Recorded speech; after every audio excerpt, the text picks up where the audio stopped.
Hello, hello, hello! Welcome back to Hunter Tuned. Today I'm actually going to be helping my buddy out, customer, buddy, something like that.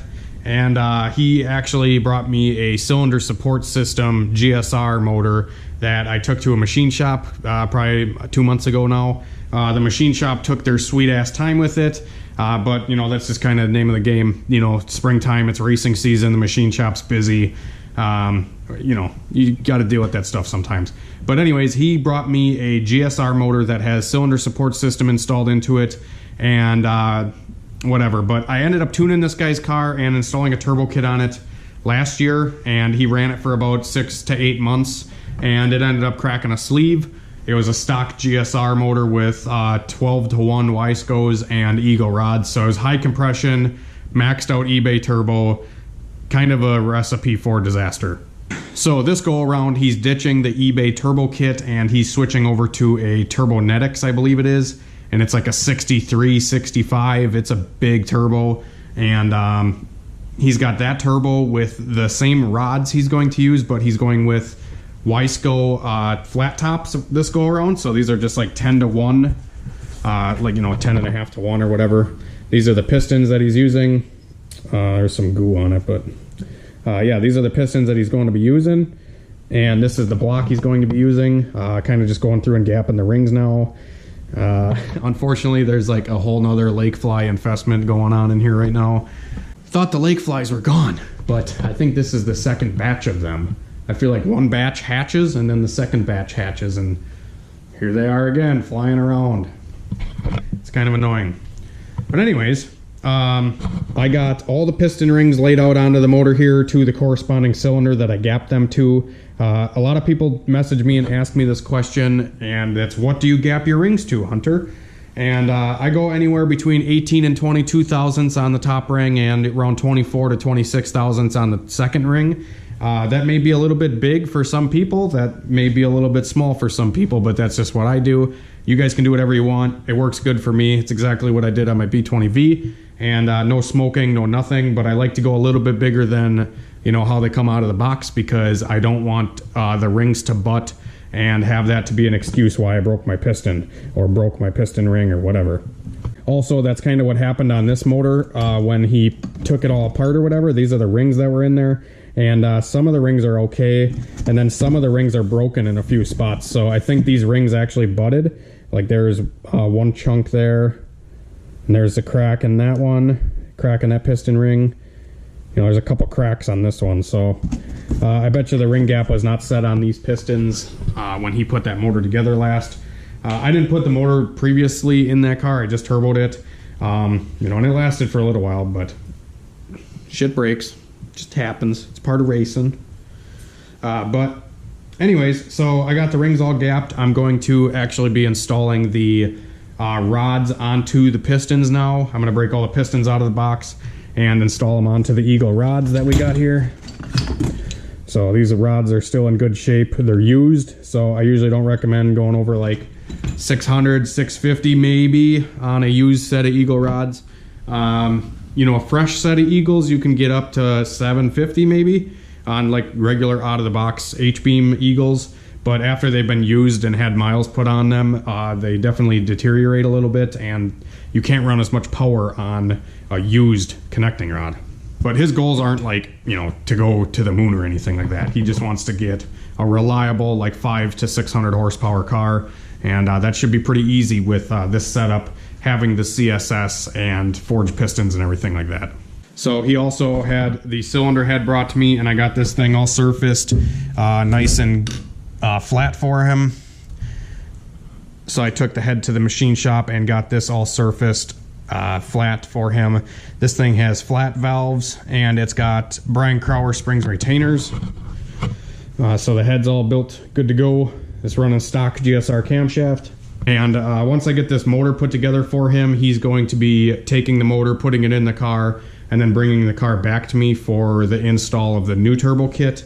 So we'll be doing that soon.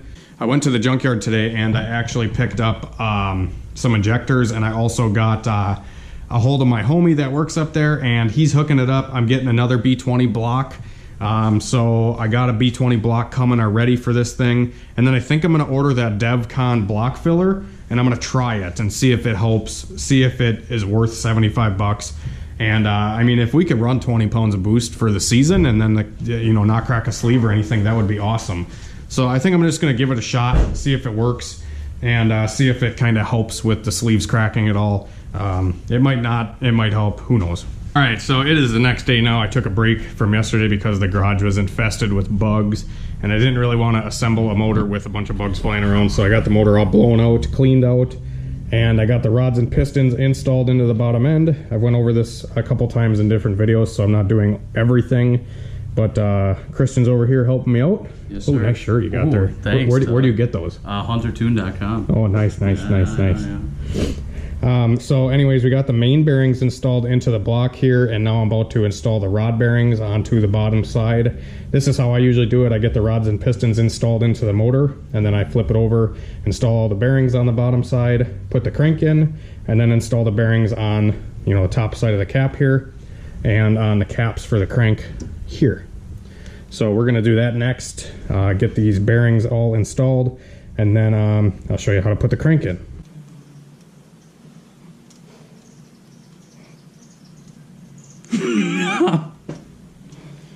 How's it going, everybody? Do you know how to build a B-Series? We're gonna build a B-Series today, boy. Boy, we're gonna build a B-Series today, boys. Alright, so I got all the bearings installed into the bottom of the motor here. And now, since this is a GSR engine, and we're using forged pistons, you have to actually delete the oil squirter or bend it out of the way. So what we're doing is, this is the factory oil squirter here, and what I'm doing is I'm just bending this out of the way so it doesn't hit the piston. So I'm just putting it in the bench vise and crunching her down.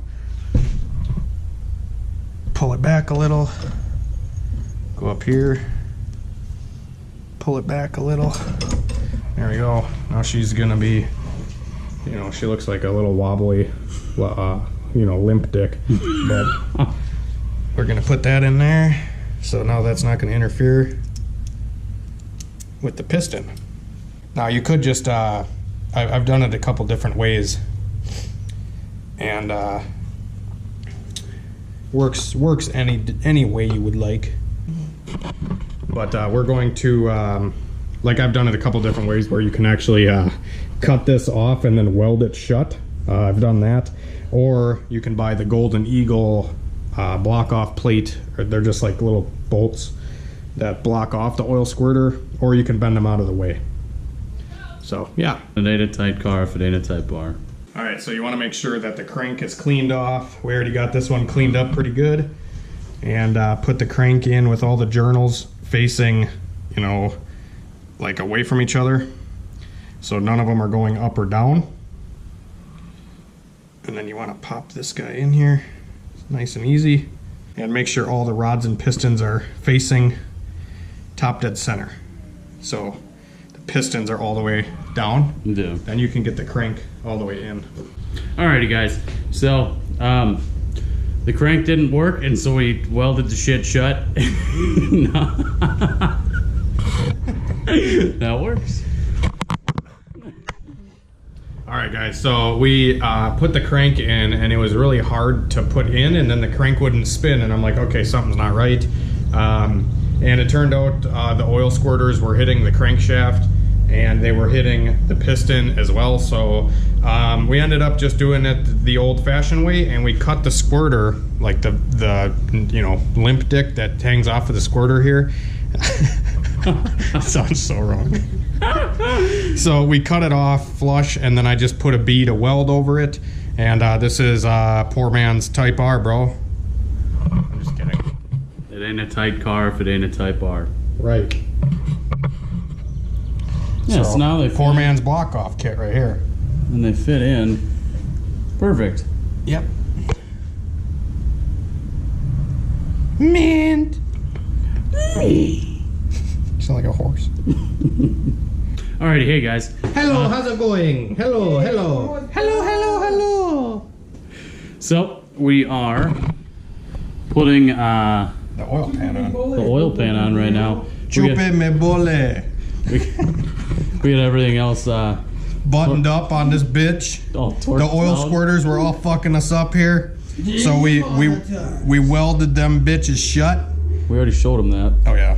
So we welded those shut and then we torqued everything to like 87.3 for the left rod bolt, and then the right rod bolt we torqued to 95.5. And then the mains, we did 140 on 2 of the bolts and then 137.3 on the other ones. So that should be all good to go. If you want to know the real torque specs, don't get your motor built here. I'm just kidding. Okay, so the mains, the middle 3, it has a girdle, so we torque those to 47. The outside ones are 56, 49 and 56, that's what it is. And then we torque the rods to 42. Yeah. 42 or 45. Because the ARP anywhere in there. 2000s. Yeah, ARP bolts get a little bit more juice than the factory ones. If you torque a factory, or if you torque an Eagle rod with ARPs to factory spec, which is 24 or 22, ask 608 Garage how that works out. He did that and he came and got a tune and then he drove it home and the rod cap backed off. Also, if you don't use ARP grease, they're not 42 foot-pounds. They're more like 58 to 60. No. Yeah. No. Yep. You torque the yield then, yep. Read it on the forums. Michael's here. Michael's here. Mr. Professional. But, So we just got a new oil pan gasket and we're putting that on next. did we? Yes, we did. So got the pan gasket here. I like to put a little thin layer RTV around the block and a thin layer of RTV around the pan gasket itself, or on the pan, I mean.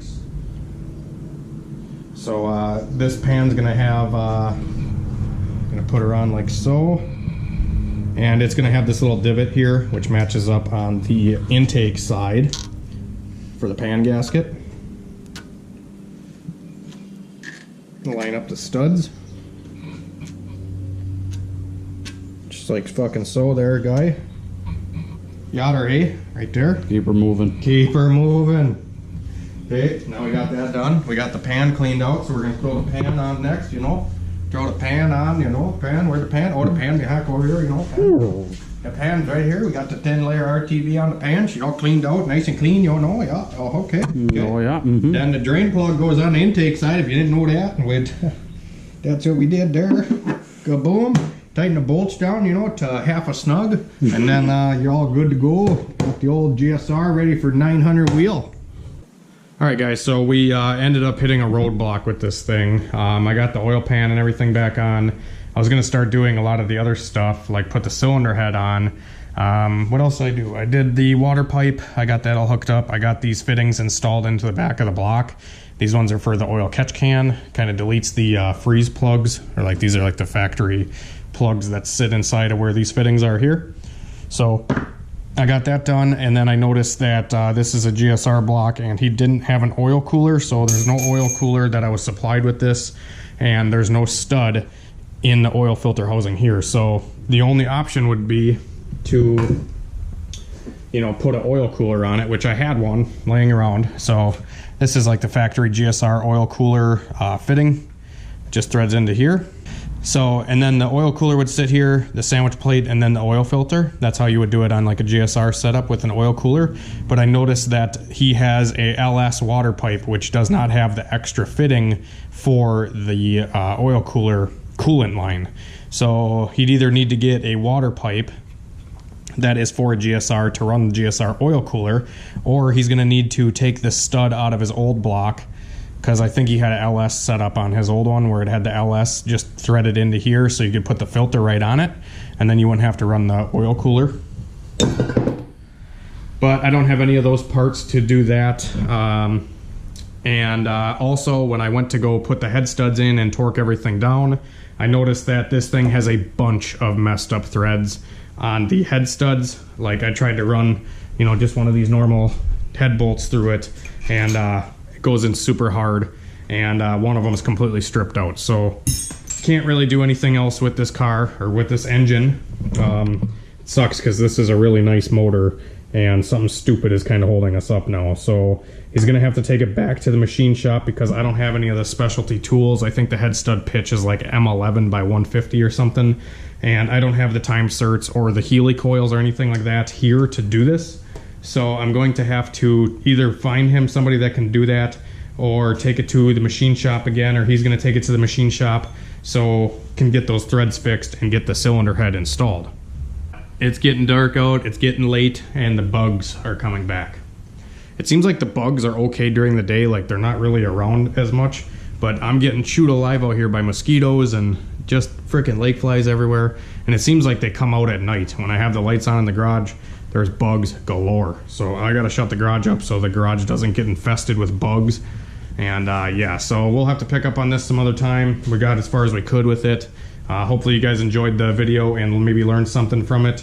But that's going to wrap it up for this video. I got some new stuff coming for the Mustang tomorrow, so stay tuned for that. And always remember to like, comment, and subscribe.